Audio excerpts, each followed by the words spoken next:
स्याद् दुःख संयोगम् वियोगं योग संहितम् स निश्चयेन योक्तव्यो యోగో నిర్విణ్ణ చేతసా. దుఃఖముల నుండి విముక్తి పొందిన స్థితినే యోగమని అందురు. ఈ యోగమును దృఢ సంకల్పముతో ఎలాంటి నిరాశావాదము అపనమ్మకము లేకుండా అభ్యాసన చేయవలెను. భగవంతుడు వెలుగు వంటివాడు మరియు మాయ చీకటి వంటిది. ఎలాగైతే చీకటి అనేది వెలుగును ఓడించలేదో అదేవిధంగా మాయ అనేది ఎన్నటికీ భగవంతుని జయించలేదు.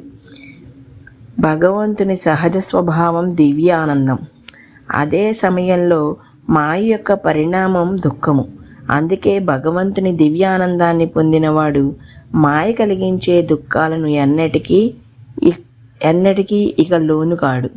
ఈ విధంగా యోగస్థితి అంటే రెండు ఉన్నట్టే, ఆనంద ప్రాప్తి మరియు దుఃఖ నివృత్తి. ఈ రెంటిని శ్రీకృష్ణుడు ఒకదాని తరువాత ఒకదాన్ని పేర్కొంటున్నాడు.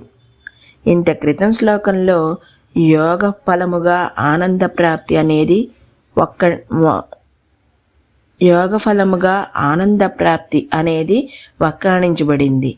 ఈ శ్లోకంలో దుఃఖ నివృత్తి అనేది చెప్పబడుతున్నది. ఈ రోజుకి ఇక్కడ తాగుతున్నాను, మిగతాది రేపు చెప్తాను. అంతవరకు ధన్యవాదాలు.